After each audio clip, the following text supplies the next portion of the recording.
in sport, business, every aspect of our existence in our everyday lives, we have many battles. We lose some, but our objective is to win more than we lose. Earlier today, South Africa defeated the West Indies, but the West Indies must win the next heavyweight clash. And they must triumph and stand as gladiators and watch the throngs of Indian supporters leave the stadium in the darkness of the night. They must raise their hands in triumphs and look at those stars as their opponents sank to their knee and surrendered. Hello, everyone. This is the Cricket Forum, the Caribbean #1 cricket channel. We thank you for being here. Please join the conversation by becoming a member of the Cricket Forum community on Patreon. The links are in the video description. The links are in the live chat. And there at the bottom of the screen is also the link. This evening, we have Basil Butcher Jr., we have Andre Douglas, and we have the managing director of SYS Cricket Academy. We're here to look back at West Indies versus South Africa. Good evening, gentlemen, and welcome once again. Good evening, good evening. Good evening, Sir Carton. Good evening to the coach. Good evening to Andre, and good evening to your viewers. Yes, good evening, Carlton. Good evening, Buster, and good evening to Coach and all the viewers over the world, wherever you may be.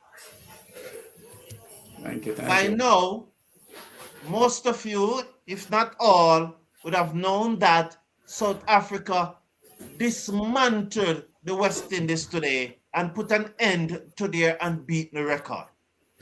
The score in that match, West Indies 176 for 8. Romario Shepherd made 52 from 37 deliveries. Jason Holder made 49 from 31 deliveries. Lungi and Ngidi was almost unplayable as he took 3 for 30 from his 4 overs. When South Africa batted, it appears that they were batting on a different pitch. Yesterday, Basil Butcher Jr. had said that the team that bowled better is a team that is going to win, and South Africa bowling is much better than the West Indies. That was evident in today's match, as South Africa scored 177 for 1, with their captain Aiden Markram making 82 from 46 deliveries, and Quinton the Kock making 47 from 24 deliveries, and Ryan Rickleton 45 from 28 deliveries. Gentlemen, it was a comprehensive win, and South Africa really silent West Indies. And I wonder how many persons still believe. Basil, give us your reaction of that South Africa performance against the West Indies today. Yeah, well, again, Carlton, if you recall last night, I warned 2 of our panelists about how they were underrated, this South Africa team, and maybe they had not been paying close attention to this team or paying close attention to South African players individually over the last year or even a little bit longer, the quality of players they had and how this team was playing. And I reminded them to last night that this 4 prongs seam attack that South Africa has, you can see from that game against Afghanistan through to today, they all are on song. They all are on song, and they will be a formidable bowling attack. Even on a wicket that the West Indies captain described as a good wicket, the best wicket pretty much that they had played on, talking about how you could play through the line.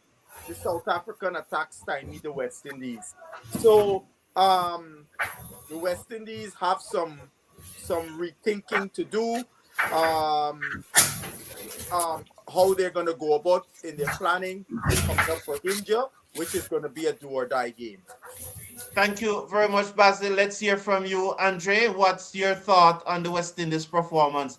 I know that you watch at least the first part of the match. What do you think about this match, Andre? I'm gonna start out by using a very common idiom. It was like taking candy from a baby, right? Such was South Andre, I Africa's. don't cut you and I don't want to spoil your thought process, but I think the first thing you should do is to apologize to Basil. Well, yes. Much respect, much respect to Basil, and in getting it really spot on in terms of his predictions, right? What is happening? He was the only. Hello. Go ahead. Yeah, yes, he was the only person who said that South Africa would have won the game, and not only did they win, but they win by a very. It was a most comprehensive victory, and as I said, it was like taking candy from a baby. West Indies just did not show up today any at all. The captain alluded. Go ahead. How good of a pitch it was, and it was a very good batting pitch, but the West Indies just came out and they played recklessly. No batter. They all seem as if they had somewhere where they wanted to go very quickly. So they came out and played recklessly when it was their turn to bat. And 176 on that pitch was always going to be really a very easy target for South Africa. On that pitch, the par score is 191. But toward the pitch play today, I think even with a score of around 220, 230, I think South Africa would have still been with a really good shot. So South Africa played magnificent cricket today. West Indies played really poorly, and they have some really serious introspection thinking to do for the game come Sunday against India. It's amazing, Andre, how you switch, because last night you said that West Indies will be taking candy from South Africa, but what actually happened today was South Africa taking candy. Well, I didn't quite say that, I said it would have been close to West Indies, coming over the line just marginally, but man, it's a total demolition job by South Africa, Carlton, it was the two other analysts were saying it would be. It was the two other analysts. Okay, I know Juna is busy because Denby High School have a cricket match tomorrow. But SYS mentality from the academy. Let's give us your views on this match. You're muted. I'm muted, sorry. Good evening again, everyone. Good evening to your viewers as well. I always try to look at the positive first before we actually look at things that went bad for the West Indies. When you look at it, the first 2 overs was good for West Indies. They started very aggressively. And again, the bowlers from South Africa, Ngidi and Rabada, stepped in and they found the collapse. And for me, partnership is very important, and we saw the partnership from Older and Shepherd to eventually post a good total in the end. But again, the wicket is like batting paradise, so to speak. And I think persons normally say that when Quinton the Kock hear that he's going to play against West Indies, he just turn up on the day. Because I remember a series before when West Indies went down to South Africa, he was on no form, so to speak, and scored 100 down there. Now in the World Cup, coming in not so on form, so to speak, he made a 47. But commendation must go towards Aiden for his knock and Rickleton there and then. But I think West Indies has some work to do. I don't know if it's a total different pitch from what South Africa eventually went and batted on, but they have some work to do. Thank you very much. You need to put your logo to your right and move it from exactly behind you so that person can see your logo. Put it to your top right. All right, now, no problem. Gentlemen, somebody called me today and said that the pitch was difficult to bat on. I get so many messages today. My good friend from Barbados, she also messaged me and said I need to point out that she's demanding that Charles open instead of King, and she said that if I was referring to her last night, she never made mention of Ford, so I should not said that. I don't know if I referred to her last night. I know that a number of persons were saying that Ford should be the captain, but my good friend from over there in Barbados, and she said she's not 80 years old. She's 72. Mm. and that Charles You and give the that lady Charles a should lot of open. years. Yes, so so we appreciate all those comments, and she WhatsApped me today and she tried to rib me, but then I told her. But gentlemen, one of the message that I got today was that the toss was an important factor because the pitch changed drastically from when West Indies was batting to when South Africa was batting. That could not be further from the truth. Let's start with you this time, Andre. That's absolute rubbish that the pitch plays such a big part. Absolute rubbish, because from the very first over, you could see that the batsmen were able to play through the line. So this notion that the pitch changed throughout the course of the game is absolute rubbish. The pitch played beautifully right through and throughout. In fact, I think that, most of the batters, they got themselves out. It wasn't any special deliveries that got them out. So it was a very good batting pitch from ball one right through to the end of the game. So this notion about the pitch changing after the first innings is absolute nonsense. Basil, you what? Yeah, I mean, we just got to listen to what the captain of the West Indies said. He batted on the pitch, and he said it was his first words, it's a good pitch. It was the best pitch they played on, and he said it's a pitch you could play through the line. And anybody who has played cricket know that when you could play through the line on a pitch, it is a batting paradise, right? You got to get yourself out, or the bowler got to produce a special ball. Yeah, I was shocked, and the person who called me and asked me about it said that that's the opinion that was being expressed on a radio station, and the host and his co-host was expressing that expression that you cannot have I don't want to tell lie, but they, because it's third-party information, so let's leave it alone. But the bottom line is that you have sport journalists on radio in Jamaica saying that the pitch changed drastically from what it was when West Indies was batting to when South Africa was batting. SYMS mentality, nothing go like that, right? Not at all. And when you look at Aiden being the consistent player that he is, and then you have the likes of Quinton, what was needed was just application there and then. I think the batters up top, even though they got quick fire runs in the first 2 overs, they needed to just build on a solid foundation and a solid partnership and leave the work at the back end for the power hitters to come. But that wasn't the case today. Too much work was left for the lower order. And when South Africa went to bat now, it was a total different pitch in their mind, but it was the same pitch. So application was needed, and that South African players did. Aiden, as I said before, Quinton and Rickleton in the very end. Thank you very much. Sticking with you, SYS Cricket Academy. Last night, Basil said that he would have brought Ruston Chase into this playing 11. I agree with that position. I would have played Ruston Chase today, but the person I was going to leave out could not have been Akeal Hosein. Up to maybe 2-3 months ago, Akeal Hosein was the West Indies #1 ranked T20 bowler. There was a time when he was the #1 ranked T20 bowler in the world. He's now the #2 ranked West Indies T20 bowler. Matthew Ford have moved ahead of him. Akeal Hosein have played such a vital role at the top of the West Indies bowling innings in the past. I am not one who singled out a player and said that that player would have won the match for us if he had played. We may still have lost the match had Akeal Hosein played.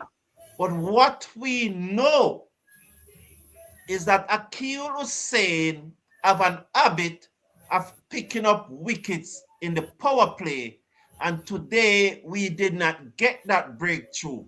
We also know in cricket that 1 wicket brings 2, and 2 brings 3, and 3 brings 4. And as I said, I'm not here saying that Akeal Hosein would have gotten a wicket today, but over the years, he have proven to be our most trusted bowler in those opening overs and have gotten wickets regularly for us. SYS, why didn't Akeal Hosein play today? Um, when you look at it again, you had Rickleton, you had Quinton being the left-handers, knowing that they're gonna be 2 and 3, right? And I think Akeal being the orthodox bowler he is going to turn the ball. So it's going to be a free swing, knowing that he can have the ability to take early wickets. For me, they wanted somebody who can take the ball away from the batsman. And I think Chase would have provided that, but it's just pretty unfortunate he never got off in terms of picking up wickets for us. So in my mind and my observation, that was decision behind leaving out Akeal. Maybe the other panelists have something different to say, but in my mind, they wanted someone. But you are giving me the reason why they leave out Akeal. What I am asking you, SYS, is would you have leave them out? Yeah, definitely, I would. I would have. Again, you have to look at the context of the game, the players you're going up against. I would have left him out for today's game. Before Basil and Andre come in, I'll go to Andre first, then I go to Basil on this. Let's hear what the West Indies captain have to say when he was asked why Akeal Hosein was left out of the team. This is what the West Indies captain have to say. Well, like I said at the toss, it was more of a tactical decision with Chase. So they've got a few destructive left-handers in the top order, and most of our bowling options were almost similar. So we're just trying to have a bit more variety from that front. It's very tough to leave out a guy who's been so good for us over many, many years, like Akeal was saying. But I still think in a tournament like this, it's very important to make sure you're giving yourself the best chance in terms of pre-match or preparation. We just felt as though that would have been the best 11 for today. We still didn't execute as well as we wanted to, so we could always look back in hindsight and say, oh, this guy should have played, that guy should have played. But still boils down to the 11 who goes out there, whoever we choose, we still backing each and every one 100% to get the job done for the team. Andre, now that you have heard what the captain said, I understand his position that it's only 11 can play, and they think that the best 11 for the day did not include Akeal Hosein. I can't understand why the captain Sheho and Blunder Factory, who apparently consult the algorithm bot, and the algorithm bot instructed Blunder Factory that Akeal Hosein should not play. When the reality is that Akeal Hosein have been so destructive for the West Indies in the opening overs. Andre. Exactly. It's quite baffling to me. Here you have, yes, as I said, Akeal Hosein has been consistently been our best bowler for the past few years. Irrespective of whether he's bowling to right hand or left hand, Akeal Hosein has a very good record of bowling in the power play, of taking wickets. So how is it you're going to use algorithm? How is it you're going to use the statistics and say, oh, Akeal should not play because South Africa's have 3 left-handers in the top 5? It doesn't make any sense to me at all. Akeal Hosein has been the best bowler in the power play for West Indies in the past few years. So how is it you leave out your best bowler? That doesn't make much sense at all. It defies logic. And as Sammy, for a man who consistently say he uses his statistics and uses algorithm, he's defining his own belief is actually defeating his own purpose. So It is totally a very mesmerizing, totally, illogical decision on the part of the West Indies management team. And a big blunder. Basil, yeah, Blunder Factory really blundered today at Basil Butcher. Look, and just for us to answer to what the coach said about Akeal in terms of ball, Akeal has a ball that he bowls, looks like an in swinger to the right hander. So what would that be doing to the left hander? Not leaving the left hander. So the guy has the ability to challenge both edges of the bat. That's why he has been successful in the super over, right? The power play, sorry. So there are times you gotta look and you know this guy has gotten the job done for you. You gotta back him. And then the issue, and I would argue the reason why Akeal Hosein has dropped in the rankings in terms of the ICC world is because the way they had been using Akeal Hosein in recent times, having the guy bowl outside of the power play, coming on at 10th and 11th over, which is not his strength, right? So as a result, he was not as successful. So I mean, I could tell you, Carlton, I was shocked.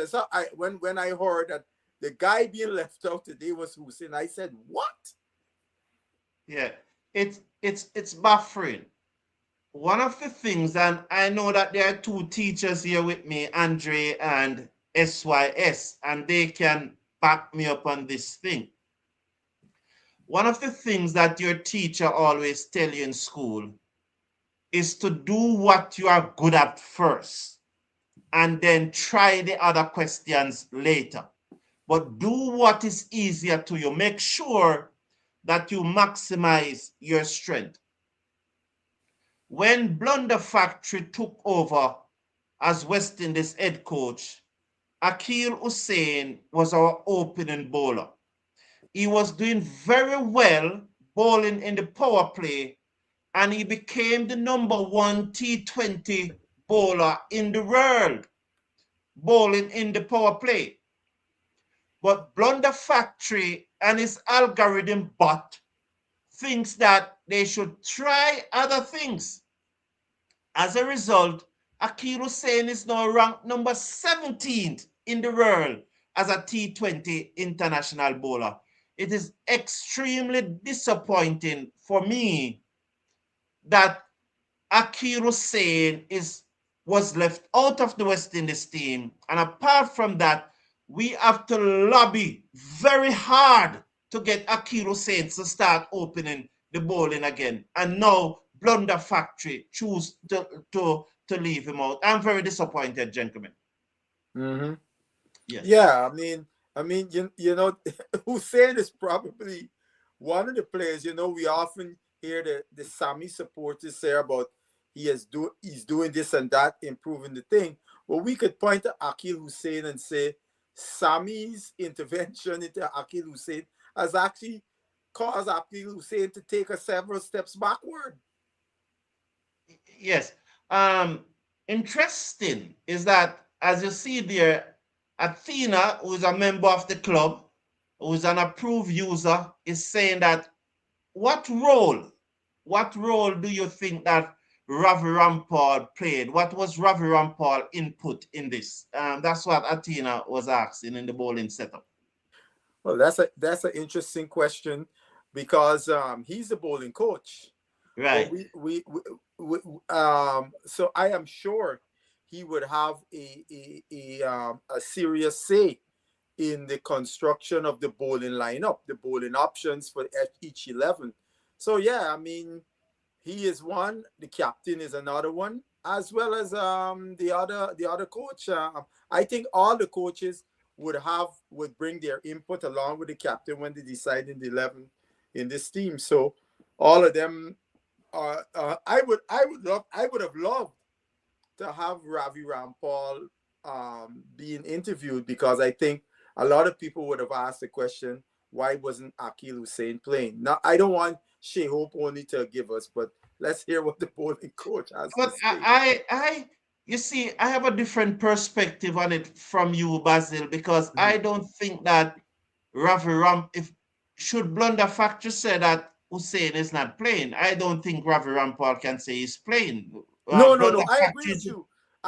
I'm saying that he would play a role in crafting the what you call it, the bowling unit, being the yeah, bowling coach, because they would have to develop a bowling plans for the opponent, right? But no, he would not have this to say it is Mr. Sammy's call. yes. Let us hear, because earlier we were talking about the pitch. One of the things that journalists from South Africa, the one that she every time she got under my skin, I think that she's trying to undermine West Indies every time, you know. And she asked Shea Hope, was it a case that West Indies batsmen, West Indies players did not adjust to the pitch, knowing that the team is coming from the Ngidi and now that they are playing in Ahmedabad? She asked that question, and it also goes to the point that you guys were making earlier about what the captain says. So some of that is in it. So here is Sheo talking about answering the question, was it a case that the West Indies batsmen did not adjust? Many factors that you can come and discuss. Execution, I think it always boils down to execution. But you're right. Sometimes when you don't adapt and assess as quickly as you would like, then you find yourself playing catch up. In this situation, I felt this was a very good service. Actually, kind of reminded me of a South African service. The way some of the services that we played on in the last series that we played against them. I felt as though maybe 40, 50, even 60 runs short the way how the pitch was playing. But again, as you said, maybe we didn't assess as well as we could have, and then obviously with the wickets in the power play would always push us back.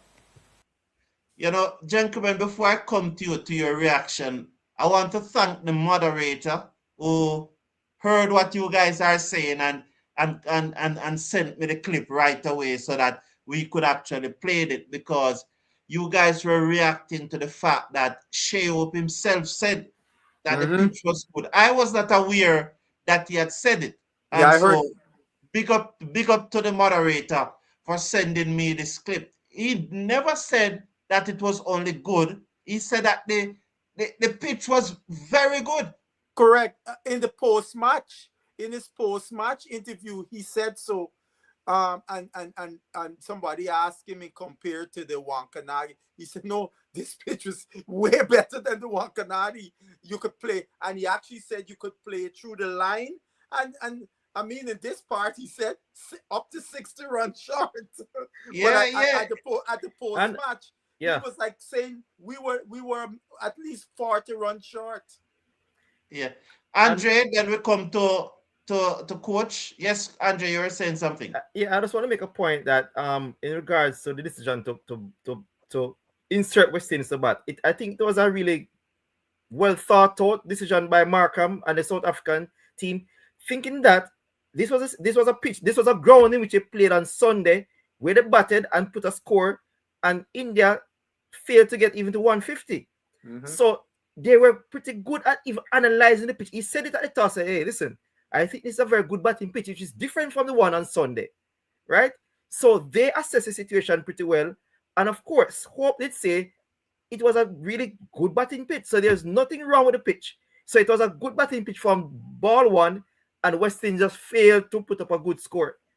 This was a pitch that required at least, say, 220, 230 to be very competitive, and we failed to score at least 180, 190.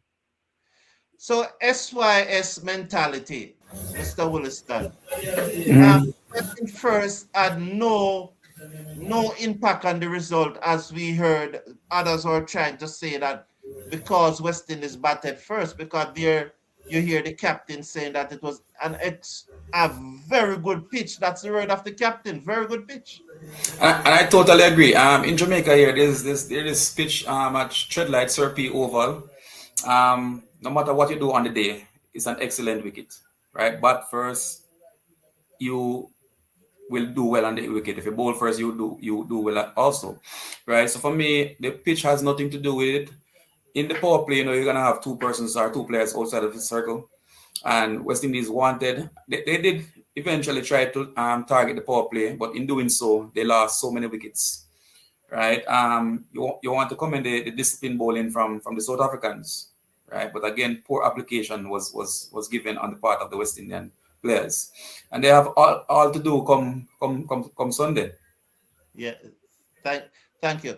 Now, this same reporter again, I told you, Basil, you would have heard this question that she asked Shea Hope about how good was the South African, and I want to play that clip for you to hear Shea Hope response to when he was asked how good was the South African. Me and my path, I'm not answering that question. I'm saying next question because I know this lady. She just loves to neither the West Indies captain. So here's the West Indies captain response to the question, how good are the South Africans? Very good team. You can see they've been doing it for how many years now, all of them. And it's nice as a captain from Aiden's perspective to be able to call on so many factors that you have there. Especially when you got a guy like Lungi bowling those slow balls. They play with him in SA, and I can see how deadly they were. But yeah, they're a very good team, and I can say the same for our batters, but they got the better of us today. Yeah. Andre, I want to start with you now. First of all, he said that the South Africans are a very good team. Why is it that the West Indies is not a very good team?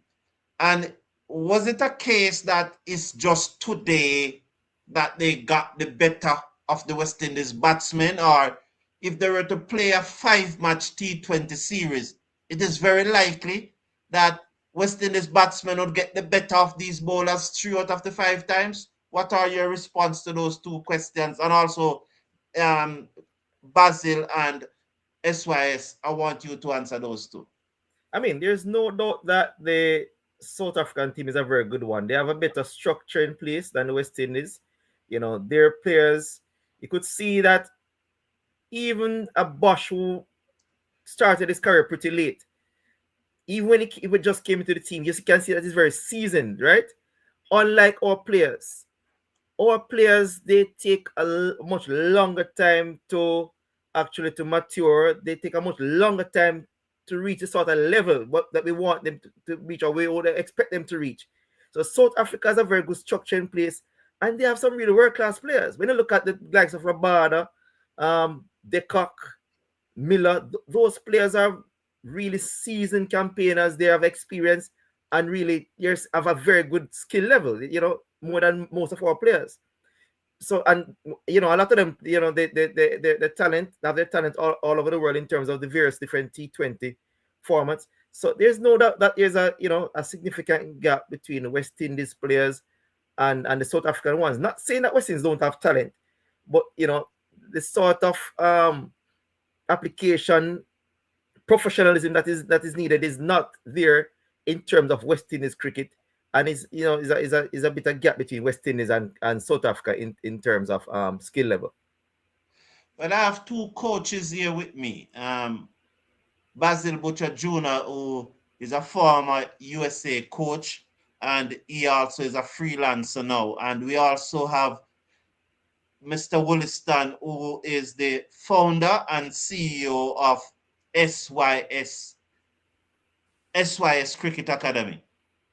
Gentlemen, why is it that our captain can say that South Africa is a very good team and he cannot say it about ours? Why, gentlemen? I think there's something that you might have missed, Carlton. He matched up. He gave praise to the West Indies batting lineup, right? He said, look, I like my batting lineup against them, but today they got the better of us, right? I did mention that, Huh? I did mention it. Yeah, so I think what he's acknowledging, and I think all of us acknowledge this, on this West Indies team, the clear strength of the team is the batting. The bowling is the iffy part of the team. And he unwittingly admitted that in his response to the question to the woman. And I think, and I liked what Hope did. he was very short. You know, he wasn't too effusive or anything about the South African team. He gave them the, you know, a sportsman credit. You know, they're a good team. You know, he knows several guys. He plays with Lungi in SA20, those slow balls and so on, and talking about how they've been wrong. Because interestingly, this team, the only guy that's missing from the team that lost the World Cup final, if I'm correct, is Klaassen. Everybody else was in that squad the last World Cup final. So it's been it's a team that's been around, right? And I mean, young Brevis, he's the other one that a newbie. But for the most part, the whole core of this team have been playing together in world tournaments in recent times. So that's a plus, you know. But I like what Hope did. He wasn't, you know, like gushing over them too much. He gave them their due respect and, you know, said I would have liked, you know, our team didn't match up as well today and move on. Yes. Coach, why is it that our team cannot be better? I didn't hear the question. Why is it that our team cannot be better? All right. For me, I think King was under a bit of pressure to perform because, you know, he had a lean patch leading up to this game, right? We had Eti performing excellently leading up to this game as well. So we as supporters wanted them to do well, but they had to be playing with some level of caution, right? But at the end of the day, being the professionals they are, and knowing what is at stake, they should have put their best foot forward in terms of building partnership to maintain stability and give the low order some freedom to play with and eventually post something over 200. Because as the Hope rightly said, they are about 60 runs short with the lineup from Aiden, with the lineup from South Africa, right? And I strongly believe that the crop of players, they've been playing well. They won the 3-0 series against us in their own country. So I believe that going forward is just building partnership for stability, being disciplined with the ball, right? Take the catches when they come. And eventually, once all three departments come together, we should be good, right? So that's my take on it. Thank you. Gentlemen, one of the questions that was put to the West Indies captain, and this is the final clip from the West Indies captain that I'm going to play. One of the questions that was put to him is that why after the loss of the early wickets, no one really, the team did not sort of consolidate. It's like we continue to go hard after the loss of the 3 wickets. I think we lost 4 wickets in the power play, but the question was put to him that after we lost the early wickets, why there was a seem to just take a step back and consolidate and build a partnership. And this was the West Indies captain reply. And I have something You want me to tell you that you wanted to see the guys knocking the ball around a little bit more, and that's what you want me to say? Like I said before, it's just how cricket plays sometimes, because there's no right or wrong way when it comes to batting. Because you can go for a big shot, there's some level of risk or some element of risk whenever you're batting. So if you want to challenge their team, their opposition, then you got to find, especially on a service like that, which was so good, you still have to measure the risk in some way. And like I said, if we just bat deep and only get 160, 150 on the surface like that, it's always going to be tough work. We're going to be asking our bowlers way too much. So I wouldn't say that we should have changed the way we went about it. Maybe a few decisions could be questioned.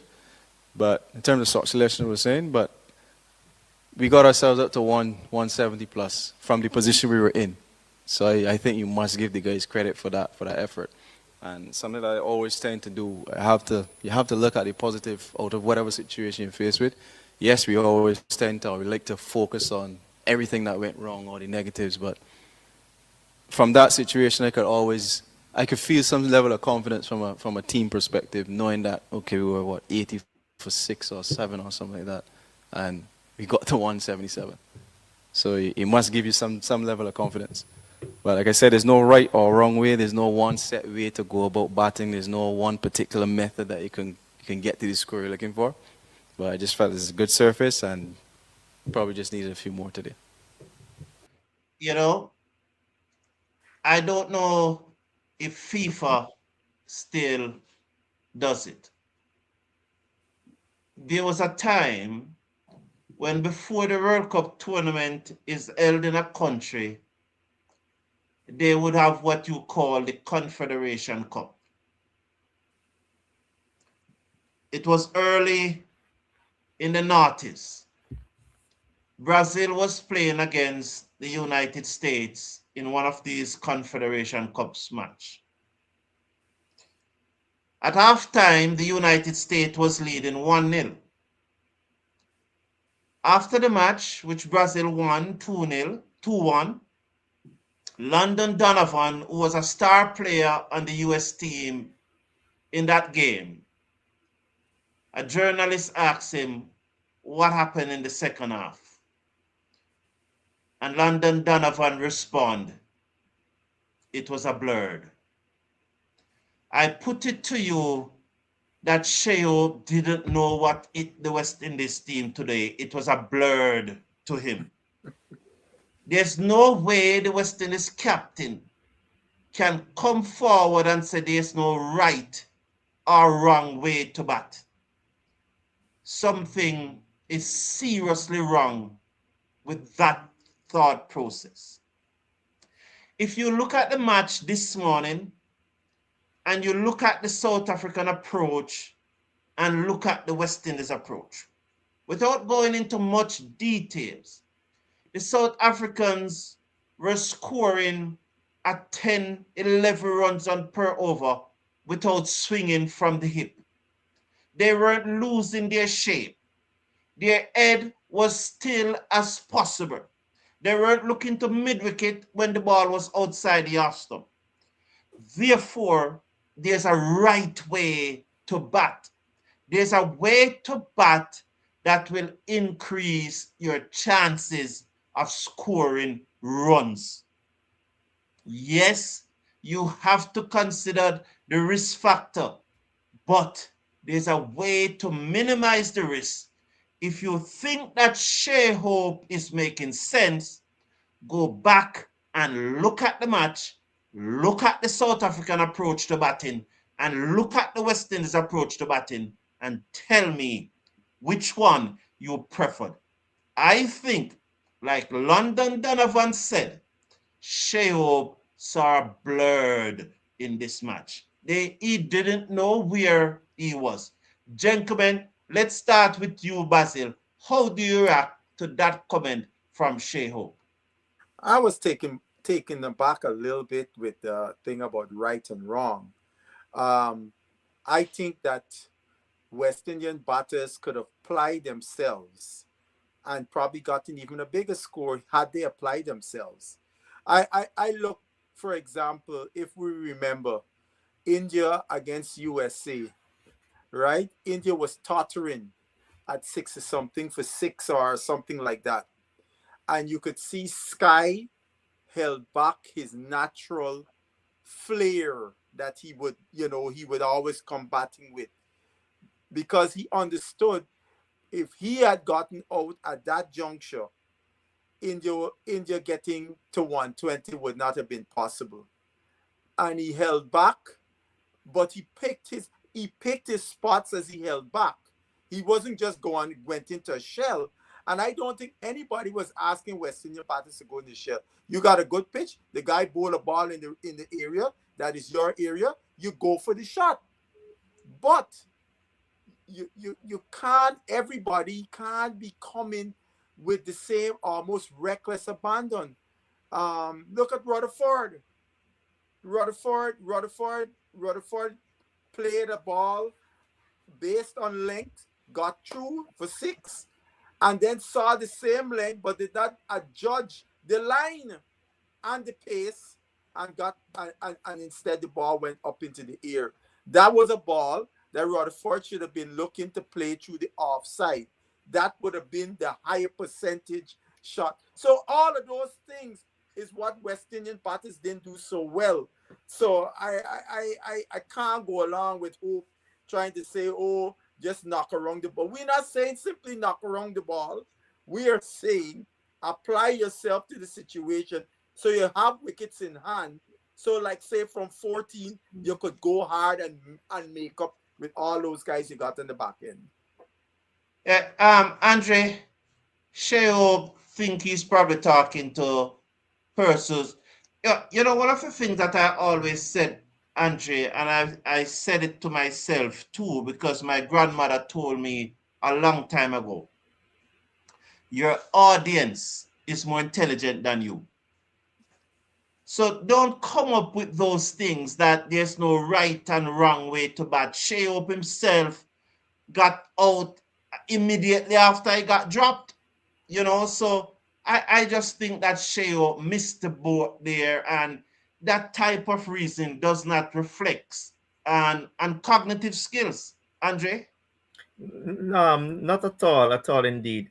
You can't be that sort of thinking. It just doesn't make much sense to me. I'm going to say this. As they often say in cricket, no matter if you get a big score in the previous game, you know, they had a big score, 250 something against Zimbabwe.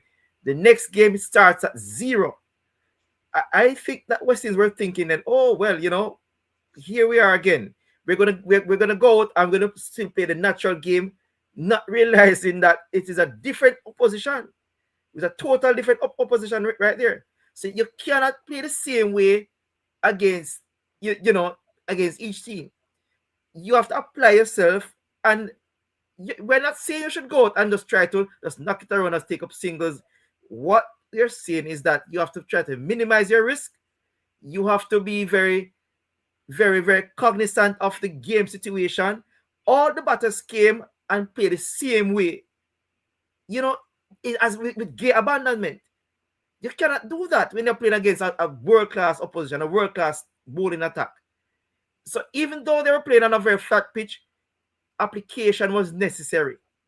And all the batters came in, apart from the lower order batsmen, came in and just wanted to hit every single ball. You know, so it shows really lack of application, lack of professionalism. And as I said before, it wasn't a case where they got out of very special deliveries. They just did not apply themselves.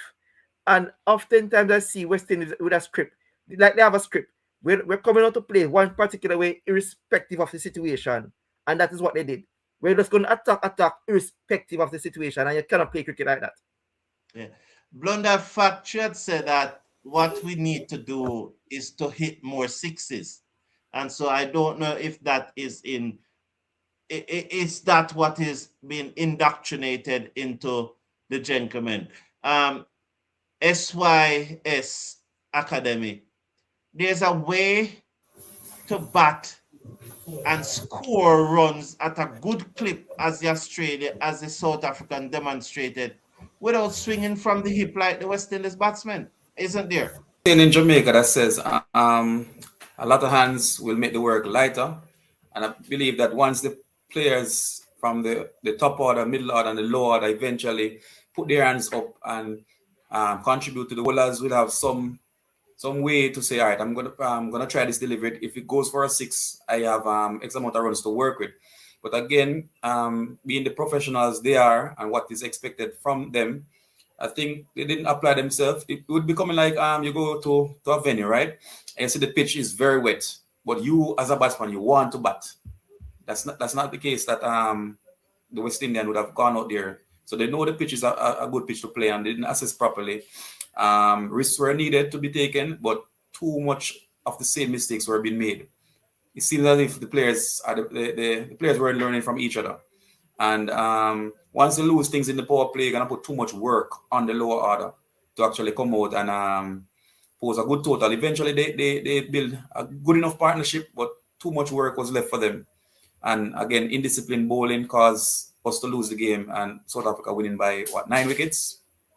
Yes. So yeah, because you know, if you look back at the West Indies innings, you cannot think of, well, older run out. You cannot think of one of the players, maybe King. You could be iffy about King dismissal. He could Yeah. have played the ball. Probably King could have approached that ball differently. I could have approached it better. But his dismissal would be the only one you're a little iffy about, Basil. Yeah, I think so. Look, as coach correctly stated, you could see the ball was bouncing a little extra. So to see our batters, Hope for instance, he was the first one that got out. He stood at the crease and looking to drive on the up, right? Because you know he plays some of those shots, and I guess you could take the chance with the field in on the offside. So even if you don't get it good, it can go over the field. But the ball was bouncing extra, right? So that is a reckless shot. And all that the percentage of what would happen is what happened. And I almost feel like this. They have decided as a team, this is how we're gonna bat. This is how we bat. And when they go out, they look to bat in that manner, almost irrespective of the situation that you Want find to play some yourself in. music? Go ahead. Yeah.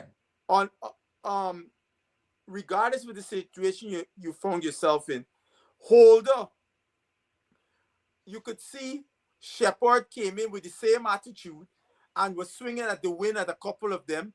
And Holder had to go down to him and speak to him and say, here, you can't play these shots. You got to be a little more judicious because we got like 9 more overs to go. You get out now. It's Moti and Joseph left in the hut, right? So we got to apply ourselves, but that doesn't mean if the ball is in our area, we got to go, right? Basil, you know that one of the many messages that I got today. Andrea, I want you to angle this first, and then we'll come to Basil. Is that somebody said to me that, do you think this match was fixed? You know, Andre, do you think that this is a match that Alex Marshall need to look at? I don't want to think so at all, you know, because West Indies, there's too much on the line in terms of I think this West Indies know that they needed to win this match. So you know, I don't think that, you know, match fixing would probably even be anywhere in their thoughts, knowing that if they had won this match, they would have been pretty much home and dry into the semifinals. So, you know, I don't want to quickly dismiss that thought, really. I agree with you, but I'm telling you, the person spent at least half an hour trying to convince me and bringing up so many scenarios why the match was fixed. Basil, do you think so? I mean, to Guyana, we is called that rum shop talk. We all call it Jamaica Sunday morning walk into a rum bar. Yeah. That's all that is, man. I can't give them the conspiracy theorists no credit, no credits on this, man. Look, we got our tail handed to us as the youngsters. What the youngsters call it these days? Put belt to bottom or something like that. You put them over the lap and belt to bottom. That's what happened today, man. So, Basil, last night you had said that net run rate will not matter, but it could. I could give you the scenario where it could happen. If no, Ray that is watch if, out, if Ray watch out, the match West Indies go through. yes. So net run rate matters, eh? Yes. Yes, I had not thought about that scenario until it was brought to my attention earlier today, and I say, yeah.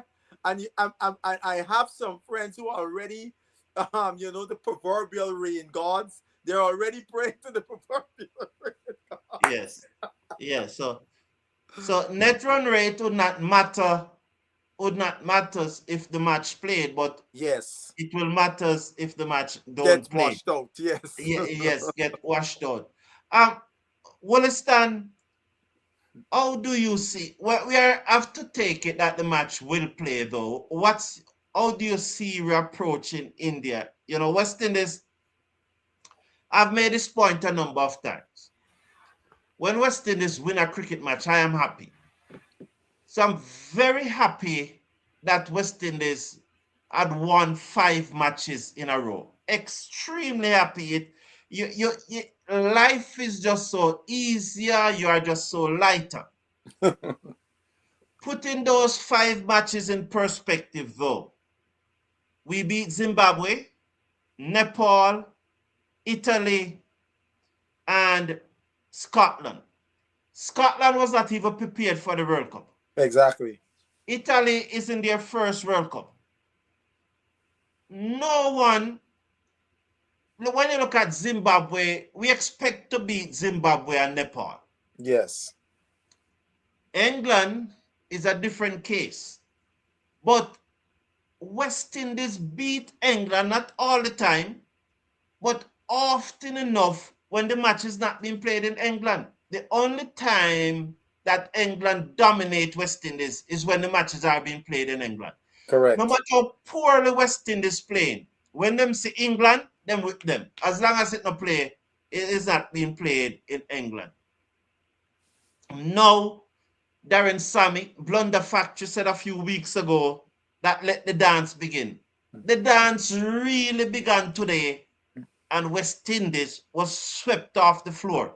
What will happen come Sunday, Mr. Wollaston? Of dance. When I made mention of dance, it's pretty simple that they were actually in the dance, but they were moving to the music. So come Sunday, they have all to play for. And I think somebody would have made mention of glimpse of the 2016 team.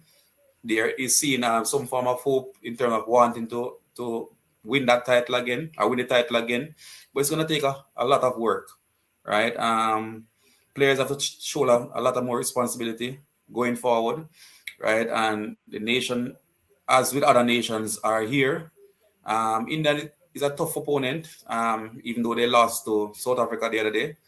So for me, I think we need a few changes going into the India game. I'm not saying outlawed what those changes will be, but I think we're going to need some changes for this India game. Thank you very much. Andre, last night you were very bullish. You were very confident that West Indies was going to win the match. We probably will talk about this match in detail on another show, but right now, right here, Andre, how do you see Wednesday match shaping up? Does West Indies have Sunday, a go? Sunday. Does West Indies have a ghost of a chance? But I think they still have a chance, because I think that the Indian batting lineup is not as probably confident a lineup as the South Africans. And I did mention that before. It's not as confident, not as experienced as the South African batting lineup. Where I fear most for the West Indies, though, is the Indian bowling. And especially, I think they're going to be playing in Kolkata, and it's a day-night game. I think the spinners will come into their own. They're probably going to play Kuldeep and Chakravarti. I think those players will give us some problems. And of course, there's Arshdeep and there's Bumrah. So it's going to be how good West Indies or well West Indies play the Indian batting that will probably make the difference, because I think we have what it takes to kind of control the Indian batting lineup once they don't come out, because I think they're not as experienced and not as deep as a South African, I say. But the Indian bowling, I think, will give us a decent amount of challenge come Sunday. Basil, what's your prediction for Sunday? Look, West, and I'm using this barometer. West Indies dismantled Zimbabwe.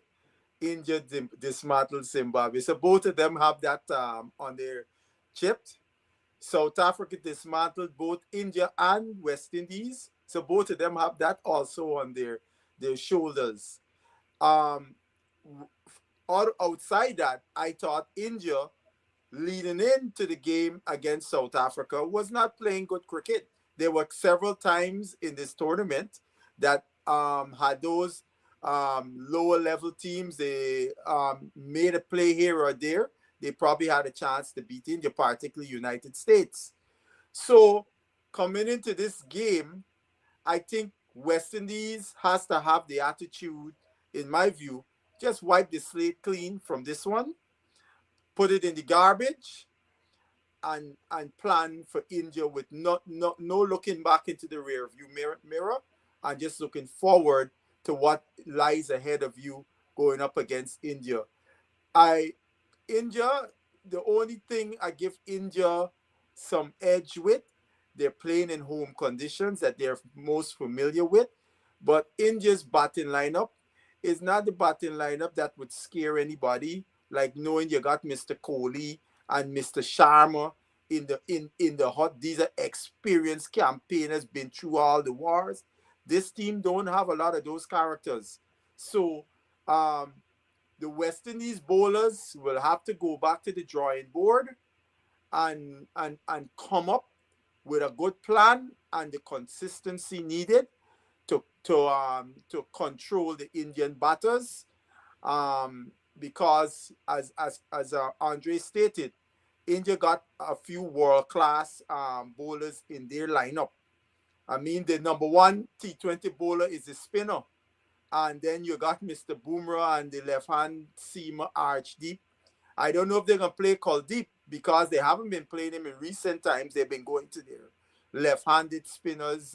Whether it was today was Aksar, another time they played the spinner Washington Sundar, and so on. So I don't know what they're gonna do come in that game at Eden Gardens, but West Indies batters have to apply themselves. We have to have a whole different performance than what we saw today. It has to be 180 degrees from what we had today. Thank you. Over almost 200 persons have voted, and 74% of you did not agree with the decision to leave Akeal Hosein out of the team. Statisticians and pollsters will tell you that when you do a poll and more than 100 persons voted, that poll has some level of credibility. So clearly, 74% of the Caribbean fans do not agree with Blunder Factory decision to leave Akeal Hosein out of the West Indies team for the match against South Africa. At the start of the tournament, Blunder Factory said that he believes. He said that his team believes. The coach Shehope have expressed that he believes. In recent times, Michael Clarke, the former Australian captain, and Lawrence Rowe have expressed belief. I have often asked you, do you believe? Tonight, I ask, do you still believe? Be a part of the discussion by joining the Cricket Forum Club on Patreon. The link is pinned to the top of the live chat. It's in the video description, and it's there right at the bottom of the screen. Thank you all for tuning in. Thank you, gentlemen, for being here. Once again, it was a pleasure having you, and you were good tonight. Take care of yourself. Take care of your loved ones, and I'll see you tomorrow. For the West Indies, the West Indies women match is on Saturday, but I'll see you tomorrow. Take care. One love.